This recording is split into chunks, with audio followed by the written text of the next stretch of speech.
சாயிராம். நம் இன்பத்திலும் துன்பத்திலும் நாம் எப்பொழுதுமே நினைவில் வைத்துக் கொள்ள வேண்டியது ஒன்றே ஒன்றை மட்டும்தான். இந்த நிமிடம் நிரந்தரமே இல்லை, இதுவும் கடந்து போகும், எல்லாம் மாறும், மாற்றம் ஒன்றே மாறாதது என்பதை நினைவில் வைத்துக் கொள்ளலாம், நிம்மதியாக இருக்கலாம். ஜெய் சாயிராம், ஜெய் ஜெய் சாயிராம். நம்ம சாயன்பர்கள் எல்லாரும் எப்படி இருக்கீங்க? எல்லாரும் நல்லா இருப்போம். ஓம் சாயிராம். என் அன்பு குழந்தா, என்ன நடந்தாலும், எதுதான் உன் வாழ்வில் நிகழ்ந்தாலும் அதை அப்படியே ஏற்றுக்கொள். இன்பம் துன்பம் கஷ்டம் சந்தோஷம் எது வந்தாலும் மன அமைதியை மட்டும் இழந்து விடாதே. ஆம் குழந்தையே, இதை முதலில் விட்டுவிடு. நீ துன்பப்படுவதற்கு இதுதான் முக்கிய காரணமாகவே இருக்கிறது. இதை புரிந்து கொள். நீ கஷ்டப்படுவதற்கு காரணமே இதுதான். இதை புரிந்து கொண்டு அதை மாற்றிக்கொள். உன் வாழ்வில் எல்லாமே நீ நினைப்பதற்கு மேலாகவே நடக்கும். என் அன்பு பிள்ளையே, நேர்மையாக இருப்பவர்களுக்கு கோபம் அதிகமாகத்தான் வரும். ஏனென்றால் அதற்கு காரணம் என்னவென்றால், ஏமாற்றங்களை தாங்கும் சக்தி அவர்களுக்கு இருப்பதில்லை. அதனால்தான் கோபம் அதிகமாக வருகிறது. என்ன நடந்தாலும் கோபத்தை உன் கட்டுக்குள் வைத்துக்கொள். தேவையில்லாமல் கோபத்தை வெளிப்படுத்துவதுதான் நீ வாழ்வில் துன்பப்படுவதற்கு மிக மிக ஒரு முக்கியமான காரணமாகவே இருக்கிறது. கோபம் எல்லோரிடமும் உள்ள ஒன்றுதான். ஆனால் அது வெளிப்படும் போது நிறைய உறவுகள் உடைந்து விடுகிறது. உண்மையான அன்பு என்றால் அதில் கோபம், மனஸ்தாபம், கருத்து வேறுபாடு எல்லாமே இருக்கத்தான் செய்யும். இவை எதுவும் இல்லை என்றால் அந்த அன்பு நிச்சயமாக நடிப்பாகத்தான் இருக்கும். என்னவாக இருந்தாலும் கோபத்தை உன்னுடைய கட்டுக்குள் வைத்துக்கொள்ள பழகிக்கொள். நீ ஒருவரிடத்தில் கோபப்பட்டு வென்று விட்டாய் என்றால் உன் கோபம் பெரிது என்று அர்த்தமே கிடையாது. நீ ஜெயித்து விட்டாய் என்ற அர்த்தமும் கிடையாது. அந்த கோபத்தை, உன்னுடைய கோபத்தை தாங்கிக் கொண்டவர்களின் பொறுமை அதைவிட பெரிது என்றுதான் அர்த்தம். உன்னை நீ கோபப்படுத்தியவர்கள்தான் ஜெயித்திருக்கிறார்கள், வெற்றியை சூட்டி இருக்கிறார்கள் என்பதை புரிந்து கொள். நீ கவலைப்படும் அளவிற்கு இதுவரை உன் வாழ்வில் எதுவும் நடந்து முடிந்துவிடவே இல்லை. உன் வாழ்க்கைக்கு தேவை இல்லாததை தான் உன் வாழ்க்கையிலிருந்து நான் அகற்றியிருக்கிறேன். என் வாழ்க்கைக்கு ஒரு நல்ல வழி கிடைத்து விடாதா? என் வாழ்க்கைக்கு ஒரு திருப்பு முனை அமைந்து விடாதா? என் வாழ்விற்கும் என் வெற்றிக்கும் ஒரு புதிய பாதை திறக்கப்படாதா என்று நீ ஏங்கிய விஷயத்திற்கு ஒரு மந்திர சாவியை நான் உன்னிடம் சேர்க்கப் போகிறேன். ஒரு மிகப்பெரிய மாற்றம் உன் வாழ்வில் நிகழப்போகிறது. உன்னுடைய எதிர்காலத்தின் வாழ்வை கருத்தில் கொண்டு நான் எடுத்த முடிவுதான் இது. நான் தீட்டிய திட்டம்தான் இது. நான் ஏற்படுத்திய மந்திர சாவிதான் இது. சந்தோஷமாக இரு என் பிள்ளையே. நான் தீட்டிய திட்டம், நான் ஏற்படுத்திய முடிவு, நான் உருவாக்கிய மந்திர சாவி உன் வாழ்க்கையில் மிகப்பெரிய மாற்றத்தையும் ஏற்றத்தையும் திருப்பத்தையும் உண்டாக்கும் என்பதில் எந்தவித சந்தேகமுமே உனக்கு வேண்டாம். இதுதான் முடிவு, இதுதான் தீர்வு என்று நான் உன்னிடம் சொல்லும் பொழுது எதற்காகவும், எதை நினைத்தும், எந்த காரணத்திற்காகவும் எதை பற்றியும் யோசிக்கவே யோசிக்காதே. உன் வாழ்க்கையில் ஏன் எதற்கெடுத்தாலும் காரணங்களை தேடிக்கொண்டே இருக்கிறாய்? அனைத்தும் நடப்பதற்கு ஒரு காரணம் இருக்கும் என்று நான் சொன்னதினாலா? ஒரு நிகழ்வுகள் நடந்தால், உன்னை சுற்றி ஒரு மாற்றங்கள் நிகழ்ந்தால், உன் வாழ்க்கையில் ஒரு திருப்பம் ஏற்பட்டால் அதற்கான காரணங்களை பற்றி யோசிக்காதே. அது நிகழ்ந்ததற்கான அர்த்தத்தை மட்டுமே சிந்தனை செய். காரணத்தை தேடி தேடி அலைந்து கொண்டே இருக்காதே. காரணங்களை தேடி தேடி அலைவதால் உனக்கு என்னதான் பலன் கிடைக்கப் போகிறது? எப்பொழுதுமே நடந்ததற்கான காரணங்களை தேடி தேடி அலைவதர்கள் அலைபவர்கள் எப்பொழுதுமே நிம்மதியாக இருந்ததே இல்லை. அதற்கு பலனும் இருந்ததாகவே தெளிவாக இல்லை. காரணங்களை தேடினால் உன்னுடைய நிம்மதிதான் கெட்டுவிடும். சரி என் பிள்ளையே, நான் உனக்காக தேர்ந்தெடுத்திருக்கும், நான் உனக்காக கண்டுபிடித்திருக்கும் அந்த மந்திர சாவி என்ன என்றுதானே இப்பொழுது உன் மனதில் கேள்வியாக உள்ளது.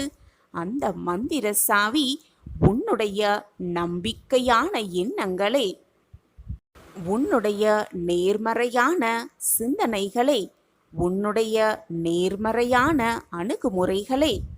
நேர்மறையாக இருக்க வேண்டும் என்று சொல்கிறீர்களே, ஆனால் எப்பொழுதும் என்னுடைய எதிர்மறை எண்ணம்தான் என் வாழ்க்கையை வழிநடத்துகிறதே.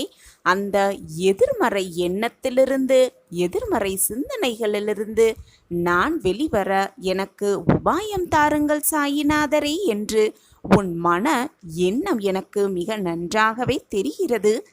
இதோ உனக்கான மந்திர சாவியை நான் உனக்கு கொடுத்து விடுகிறேன்.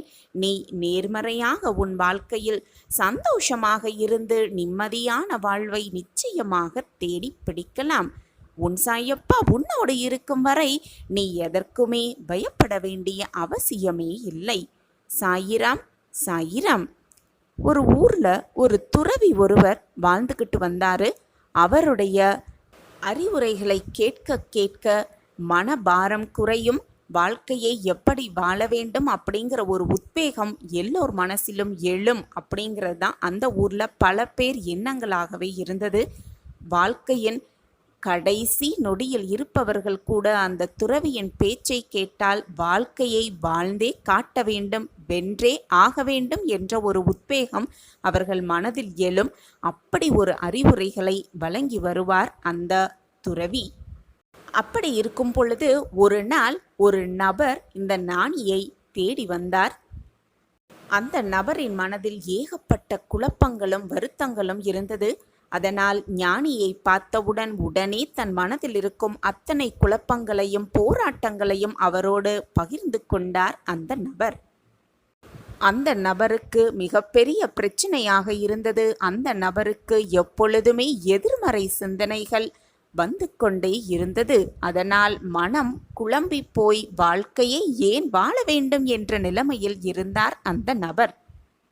அப்படி எதிர்மறையாக தோன்றுவது எல்லாமே தன் வாழ்க்கையில் நடந்துவிடுமோ என்ற பயம் வேறு பாடாய் படுத்தி கொண்டிருந்தது அந்த நபரை. அந்த நபர் ஞானியை பார்த்து, ஐயா, என் மனவேதனை உங்களுக்கு புரிந்திருக்கும் என்று நான் கருதுகிறேன். இந்த எதிர்மறை எண்ணங்களிலிருந்து வெளிவருவதற்கான ஏதாவது உபாயம் இருந்தால் கூறுங்கள். நான் மிகவும் வேதனையில் தத்தளித்து கொண்டிருக்கிறேன் என்று கூறினார் அந்த ஞானியை பார்த்து. அந்த ஞானியும் சிரித்து கொண்டே புன்னகைத்தவாறே இந்த நபரை திரும்பி பார்க்கும்படி சொன்னார். அந்த நபரும் கேள்விக்குறியோடு திரும்பி பார்த்தார். அவர் திரும்பி பார்க்கும் ஒரு இடத்தில் ஒரு அழகான சோளக்காடு இருந்தது. அந்த சோளக்காட்டில் ஒரு சோளக்காட்டு பொம்மையும் இருந்தது. உடனே அந்த ஞானி அந்த சோளக்காட்டு பொம்மையை அந்த நபரிடம் காண்பித்து, இப்பொழுது சொல், அந்த பொம்மைக்கு உயிர் இருக்கிறதா இல்லையா என்று கேட்டார். உடனே அந்த நபர் இல்லை என்று பதிலுரைத்தார்.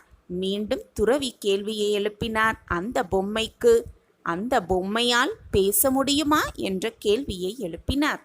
உடனே அந்த நபர் இல்லை, அந்த பொம்மையால் பேச முடியாது என்று கூறினார். உடனே அந்த ஞானி மீண்டும் அந்த பொம்மையால் நடக்க முடியுமா என்ற வினாவை எழுப்பினார். உடனே அந்த நபர் இல்லை, அதால் பேசவும் முடியாது, நடக்கவும் முடியாது, அதற்கு உயிரும் இல்லை என்ற பதிலும் உரைத்தார். உடனே அந்த ஞானி சற்று புன்னகைத்தவாறே, பேசவும் முடியாத, உயிரும் இல்லாத, நடக்கவும் முடியாத அந்த பொம்மையை பார்த்து, ஏன் இங்கு வரும் பறவைகள் எல்லாம் பயந்து நடுங்குகிறது, பயந்து பறந்து விடுகிறது என்ற கேள்வியை எழுப்பினார். உடனே அந்த நபர், அது எப்படி துறவியரே? நம்போல் 6 அறிவு உள்ள மனிதர்களுக்குத்தானே தெரியும் அந்த பொம்மைக்கு உயிரில்லை, அதால் பேசவும் முடியாது, நடக்கவும் முடியாது என்று. அப்படி இருக்கையில் அந்த பறவை கூட்டங்களுக்கு 5 அறிவுதானே இருக்கிறது, அதால் எப்படி உணர்ந்து கொள்ள முடியும்? அதனால்தான் பொம்மையை பார்த்து பயந்து நடுங்குகிறது என்று பதிலுரைத்தார் அந்த நபர் துறவியை பார்த்து. இப்பொழுது அந்த துறவி பேச ஆரம்பித்தார். நபரே, அதே போலதான் நாமும் நம் மனதை எப்படி பழக்கப்படுத்தி கொள்ளாமல், பக்குவப்படுத்தி கொள்ளாமல் வைத்திருந்தால் நாமும் 5 அறிவு உடைய ஜீவனைப் போல எதிர்மறை சிந்தனைகளில் மாட்டிக்கொண்டு, எதிர்மறை சிந்தனைகள் ஒரு பிம்பம்தான் என்பதை புரிந்து கொள்ளாமல், அதுவும் ஒரு மாயைதான் என்பதை உணர்ந்து கொள்ளாமல், எதிர்மறை சிந்தனைகளை பார்த்து பயந்து நடுங்கி வாழ்க்கையை ஏன் வாழ வேண்டும் என்ற எல்லை வரை வந்துவிடுகிறோம். சிறிது உன்னுடைய மனதை பக்குவப்படுத்திக்கொள், பழகிப்படுத்திக்கொள். அப்பொழுது உனக்கு தெரியும், எதிர்மறை எண்ணங்கள் என்பது வெறும் மாயை, அது ஒரு பிம்பம்தான். அதால் நகரவும் முடியாது, பேசவும் முடியாது, வாழ்க்கையில் நுழையவும் முடியாது, வாழ்க்கையை மாற்றவும் முடியாது என்பது தெள்ளத் தெளிவாக புரிந்துவிடும் என்று ஞானி அந்த நபரை பார்த்து கூறினார். எப்பொழுதெல்லாம் எதிர்மறை சிந்தனை உன் மனதில் எழுகிறதோ அந்த மனதிடம் நீ பேசிப்பார். என்னிடம் அதைவிட நேர்மறை சிந்தனைகள் அதிகமாகவே இருக்கிறது. நான் அந்த சிந்தனைகளால் வாழ்க்கையில் வெற்றியடையப் போகிறேன், வாழ்க்கையை வாழ்ந்து காட்டப் போகிறேன், சந்தோஷமாக நிம்மதியாக வாழ்ந்து காட்டப் போகிறேன் என்று உன்னுடைய மனதிடம் நீ சொல்லிப்பார். அப்பொழுது உன்னிடம் இருக்கும் அந்த எதிர்மறையான சிந்தனைகள் உன்னுடைய எண்ணத்தை பார்த்து தானாகவே ஒதுங்கி வழிவிட்டுவிடும் உன் வாழ்க்கையை நீ வாழ்வதற்கு. அப்படி இருந்தால் மீண்டும் எதிர்மறை சிந்தனை எப்பொழுது நம் மனதில் எழுந்தாலும் அது நம் மனதையும் கெடுக்க முடியாது, வாழ்க்கையையும் மாற்ற முடியாது, எந்த மாறுதல்களையும் வாழ்க்கையில் ஏற்படுத்தவும் முடியாது. எனவே எதிர்மறை சிந்தனைகளை உன் மனதிலிருந்து எரிந்துவிட்டு நேர்மறை சிந்தனைகளால் உன் மனதை நிரப்பு. உன் வாழ்க்கையில் பிரச்சனைகள் என்பதே வரவே வராது என்று அறிவுரை கூறினாராம் அந்த ஞானி அந்த நபரை பார்த்து. அந்த நபரும் தெளிவுற்றவராய் வாழ்க்கையை எப்படி நேர்மறையாக எண்ண வேண்டும், பார்க்க வேண்டும் என்ற சிந்தனை பெற்றவரார் வாழ்க்கையை வெல்லலாம் என்ற முடிவோடு அவர் வாழ்க்கையில் பயணத்தை தொடர்ந்தார். நாமும் நம் வாழ்க்கையில் இருக்கும் எதிர்மறை சிந்தனைகளையெல்லாம் ஒழித்து கட்டிவிட்டு நேர்மறை எண்ணங்கள், நேர்மறை சிந்தனைகளை இதுதான் நம் வாழ்க்கையில் நமக்கான மந்திர சாவி என்று எடுத்துக்கொண்டு நம் வாழ்க்கையில் நல்ல மாற்றத்தை திறப்பதற்கான சாவி இதுதான் என்பதை தெளிவாக மனதில் பதிய வைத்து கொண்டாலே போதும், நம் வாழ்க்கையில் மாற்றத்தக்க ஏற்றங்களை நிச்சயமாக காணலாம். நடந்து விடாதா, வந்து விடாதா, நிகழ்ந்து விடாதா என்று ஏக்கத்தோடு இருந்த அத்தனை விஷயங்களையும் நிஜமாக்கலாம், வாழ்க்கையை வென்றே காட்டிவிடலாம். சாயப்பா நம்மோடு இருக்கும் வரை நமக்கு ஏன் மனக்கவலை? படியே துவண்டு சரிந்து உட்கார்ந்து விடாமல் உன்னை சமநிலையில் வைத்து கொள்ள பழகிக்கொள். அப்பொழுது எதற்குமே நீ கலங்க வேண்டிய அவசியமே இருக்காது. இந்த பக்குவமான மனநிலைக்கு முதலில் உன்னை கொண்டு வருவது மிக மிக கஷ்டமாகத்தான் முதலில் இருக்கும். ஆனால் முயன்று பார், முடியாதது என்று எதுவுமே இந்த உலகில் இல்லை. உலகத்தில் எதுவுமே நிலையானது அல்ல என்பதுதான் உண்மையிலும் உண்மை. நிலையாமை மட்டும்தான் இந்த உலகின் ஒரே நிலையான உண்மை. அந்த உண்மையை உணர்த்துவதும் தெளிவதுமான அனுபவமே நமக்கு வாழ்க்கை பயணமாகவே ஆகிறது. அந்த பயணத்தில் ஏதோ ஒரு கட்டத்தில் நாம் விரும்பியோ விரும்பாமலோ இந்த உண்மைக்கு நாம் ஆட்கொள்கிறோம். அதன் தாக்கத்தில் தீவிரத்தில் நாம் அனைவருமே செயலிழந்து நிதானமிழந்து தவறி மயங்கி நிற்கிறோம்.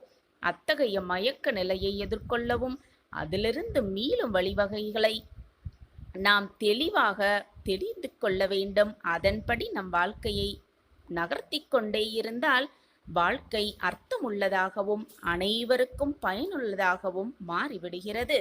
என் வாழ்க்கையில் மாற்றங்கள் வராதா? என் வாழ்க்கையில் நிம்மதியே இல்லையா? என் வாழ்க்கை அப்படியே போய்விடுமா என்று நீ நினைத்தது நிச்சயமாக நடக்காது. உனக்கு நடக்க வேண்டும், எது கிடைக்க வேண்டும், எது உன்னிடம் சேர வேண்டும் என்பது ஏற்கனவே முடிவு செய்யப்பட்டது. அதன்படிதான் எல்லாமே நடக்கும். தீர்மானித்தபடிதான், நிச்சயித்தபடிதான் எல்லாம் உன் வாழ்க்கையில் நடக்குமே தவிர நீ நினைப்பது நிச்சயமாக நடக்காது. அதுவும் தவறான எண்ணத்தோடு நீ நினைப்பது, எதிர்மறையாக நீ நினைப்பது சர்வ நிச்சயமாக உன் வாழ்க்கையில் நடக்கவே நடக்காது. உன் சாயப்பா நான் அதை உனக்கு கொடுக்க வேண்டும் என்று நினைத்தால்தான் அது உன் கைகளில் வந்து சேரும். எனவே என் பிள்ளையே, நம்பிக்கையை மட்டும் எப்பொழுதும் இழந்து விடாதே. நேர்மறை சிந்தனையோடு இரு. எதிர்மறையை உன் மனதிலோ உன் வாழ்க்கையிலோ கொண்டு வராதே. எப்பொழுதும் நல்லதை மட்டுமே நினை, நல்லதை மட்டுமே பேசு, நல்லதை மட்டுமே செய்து கொண்டே இரு. உன் வாழ்வில் நல்லது மட்டுமே நடக்கும். நிரந்தர நன்மையாக இருக்கும்படி நான் பார்த்து கொள்கிறேன். தேவையில்லாத பயத்தையும் குழப்பத்தையும் உன் மனதில் நீயே புகுத்தி கொள்ளாதே. அது உன் மனதை தான் நாசப்படுத்துமே தவிர, உன் மனதை தான் நோகடிக்குமே தவிர வேறு எந்த மாற்றமும் உன் வாழ்க்கையில் நிகழாது. அதுதான் உண்மை. உன் சாயப்பாவின் வாக்குப்படி உன் வாழ்க்கையில் நல்லது நடக்கும். சர்வ நிச்சயமாக அந்த அதிசயத்தை உன் வாழ்வில் நான் நிகழ்த்துவேன். உனக்கான தீபத்தை நான் ஏற்றிவிட்டேன். இனி உன் வாழ்க்கையில் பிரகாசமான நாட்கள் மட்டுமே இருக்கப் போகிறது. இதுவரை வாழ்க்கையே இருண்டிருக்கிறதே என்று நீ கஷ்டப்பட்ட நாட்களெல்லாம் முடியப் போகிறது இன்றோடு. இனி உன் வாழ்க்கையில் எல்லாம் பிரகாசமே, ஆனந்தமே, சந்தோஷமே. அறிந்து கொள்கிறாயா? உனக்கான மாற்றங்கள் உன் வாழ்வில் துவங்கிவிட்டது. உன்னுடைய வேண்டுதல்கள் அனைத்துமே நிறைவேற துவங்கிவிட்டது. சற்று நிதானமாக சிந்தித்துப் பார். உன் வாழ்க்கையில் ஏற்பட்டிருக்கும் மாற்றத்தை நீயே கண்குளிர காண்பாய். நான் இருக்கிறேன் அனைத்திற்கும் சாட்சியாக.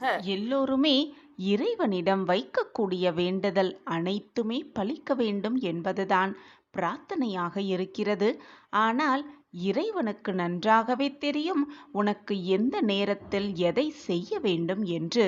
எப்போதுமே இறைவனிடம் இதை கொடு அதை கொடு என்று கேட்காமல், என் வாழ்க்கைக்கு எது நன்மையோ, என் வாழ்க்கைக்கு அதை கொடுத்தால் நான் மகிழ்ச்சியாக இருப்பேனோ அதை ஆசிர்வாதமாக கொடுத்தால் போதும் என்றபடி இறைவனிடம் வேண்டிக் கொண்டாலே போதும். உன் வாழ்க்கையில் கஷ்டங்களே இல்லாமல் வாழ்ந்துவிடலாம். இறைவனுக்கு தெரியாதா உனக்கு எதை எப்பொழுது கொடுக்க வேண்டும் என்று? என்னதான் சொன்னாலும் என்னதான் கூறினாலும் மனிதர்களுடைய மனது வேண்டுதல் இல்லாமல் இறை வழிபாட்டை செய்யவே செய்யாது. நீ யாரிடம் எந்த வேண்டுதல்களை வைத்தாலும், உன் பிரார்த்தனை எதுவாக இருந்தாலும், எது உனக்கு நடந்தாலும் நடக்காவிட்டாலும், எது உனக்கு கிடைத்தாலும் கிடைக்காவிட்டாலும், எப்பொழுதுமே உன்னுடைய தன்னம்பிக்கையை மட்டும் இழந்து விடாதே. அந்த தன்னம்பிக்கை மட்டும் உன் வாழ்வில் இருந்தால் போதும், உன் மனதில் இருந்தால் போதும். நீ இழந்தது, இது நாள் வரை நீ இழந்து தவித்தது அனைத்தையும் வென்று விடலாம், பெற்றே விடலாம். நீயோ தைரியமான தன்னம்பிக்கையுள்ள என்னுடைய பிள்ளைதான், என் ஆசிர்வாதம் பெற்ற என்னுடைய பொக்கிஷம்தான்.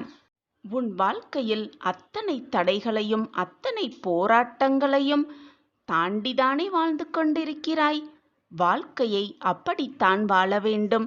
ஏதாவது தடங்கள் வந்துவிட்டால் அவ்வளவுதான், வாழ்க்கையில் நான் எப்படி வாழ்வது என்று மனதை போட்டு குழப்பிக்கொண்டு அப்படியே ஒரு மூலையில் உட்கார்ந்து விடாமல், தன்னம்பிக்கையோடு உனக்கு வந்த தடங்கல்களை எல்லாம் எதிர்த்து நின்று போராடினால்தான் வாழ்க்கையில் வெற்றியை அடைய முடியும். எந்த தடங்கள் வந்தாலும் அது எதிர்த்து நின்று போராடி, இது உனக்கு வராமல் மற்றவர்களுக்கு வந்தால் அவர்களுக்கு ஆறுதல் வார்த்தைகளை கூறி அதிலிருந்து எப்படி மீண்டு வருவது என்ற அறிவுரையை அவர்களுக்கு வழங்குவதற்காக அசாத்திய தைரியத்தை பெற்றிருக்கிறாய். ஏனென்றால் நீ என்னுடைய பொக்கிஷம்தானே. இவ்வளவு நல்ல எண்ணங்களையும் நல்ல மனதையும் பெற்றிருக்கும் என் பிள்ளைக்கு என்றென்றும் எப்பொழுதுமே நல்லதே நடக்கும். உன் நல்ல எண்ணத்திற்கு உனக்கு எப்பொழுதும் நல்லதே நடக்கும். நடப்பது அனைத்தும் உனக்கு நிரந்தர நன்மையாகவே இருக்கும். நான் பார்த்து கொள்கிறேன் உன் வாழ்க்கையை. எது வந்தாலும் உன் தன்னம்பிக்கையை மட்டும் இழந்து விடாமல் அந்த சோதனையில் நீ வென்று விட்டாயானால் உன்னுடைய வேண்டுதல்கள் எல்லாமே பலித்துவிடும். இது நாள் வரை நீ இழந்தது அனைத்தையும் மீட்டெடுத்து விடலாம் சர்வ நிச்சயமாக. தடைகள் வரலாம், அதை தட்டி பறிக்க கூட்டமும் பல பேர் வரலாம். எது வந்தாலும் அஞ்சாதே. இப்பொழுது எப்படி அசாத்திரிய தைரியத்தோடு இருக்கிறாயோ அதே மாதிரியே எப்பொழுதும் இரு. எது வந்தாலும் துணித்து நின்று போராடு. எது வந்தாலும் பார்த்து கொள்ளலாம் என்ற தைரியத்தோடு இரு. இந்த தன்னம்பிக்கை உன்னிடம் இருந்தால் எத்தகைய வேண்டுதலும் உனக்கு நிச்சயமாக பலித்தே விடும். எடுத்து வைத்த அடியை ஒருபோதும் பின்னோக்கி எடுத்து வைக்க நினைக்கவே நினைக்காதே. நீ எடுத்து வைக்கும் ஒவ்வொரு அடியும் வெற்றியின் படிகளாகத்தான் இருக்கும் என்ற நம்பிக்கையோடு எடுத்து வை. தீர்க்கமான சிந்தனையோடு எடுத்து வை. வழியில் எந்த தடங்கல்கள் வந்தாலும், என்ன தடை வந்தாலும், யார் என்ன கூறினாலும் அதை எதையுமே காதில் வாங்கி போட்டு கொள்ளாமல் தடைகளை எல்லாம் தடைத்து எறிந்துவிட்டு உன் வழியில் நீ சென்று கொண்டே இரு. எது வந்தாலும் உனக்கு துணையாக உன் அப்பா இருக்கிறேன் என்ற தீர்க்கமான சிந்தனையோடு ஓடிக்கொண்டே இரு, போராடிக்கொண்டே இரு. வாழ்க்கையில் மிக சந்தோஷமாக ஜெயித்து விடலாம்.